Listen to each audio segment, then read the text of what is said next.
Isang masiglang araw sa inyo mga kadungganon. Pasok ka na naman sa eskwelahan, kaya may tuturo ako sa inyo na pwede pang baon ng inyong mga anak na masarap at masustansya pa.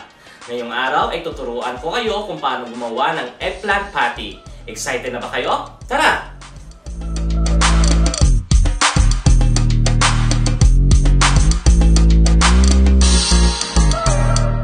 Magdagdag ng tubig at isang kutsarita ng asin. Hayaan itong maluto sa katamtamang init hanggang sa lumambot ang mga talong.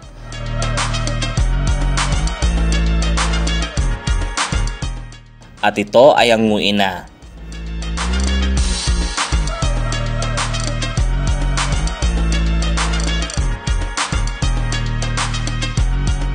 Kapag ang mga talong ay lumamig na, ay alisin natin ang mga balat at pagkatapos ilagay ito sa strainer para ma-drain pa ang natitirang tubig nito.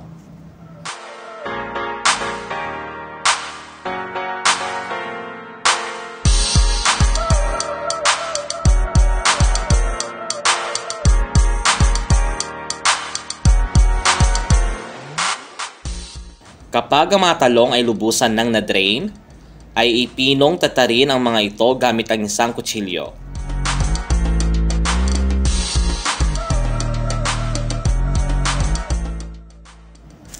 Ilagay ang pinong tinadtad na talong sa isang bowl.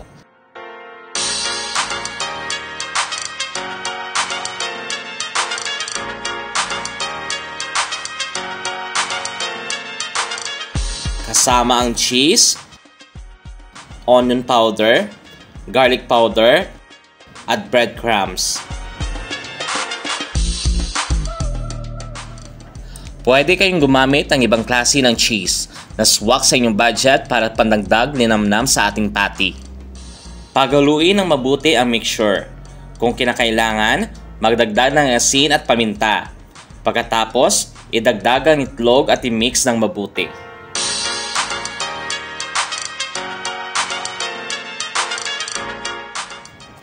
Maaari na nating simulan ang paghubog ng mga patties. Kayo na po ang bahala sa ninais yung laki ng mga patties. Ilagay ang mga ito sa plato na may breadcrumbs. At tiyakin na natakpan lahat ng maayos ang ating mga patties.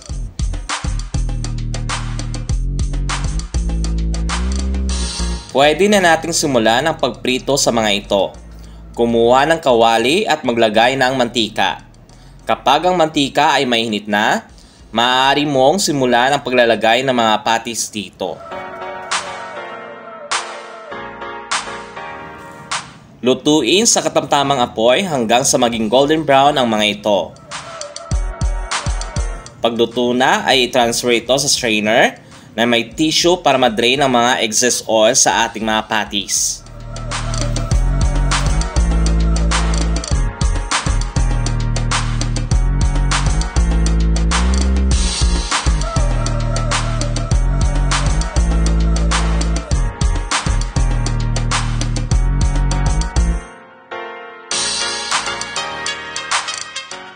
At ito na po ang ating pinakamasarap na eggplant patty. Tara, tikman na natin.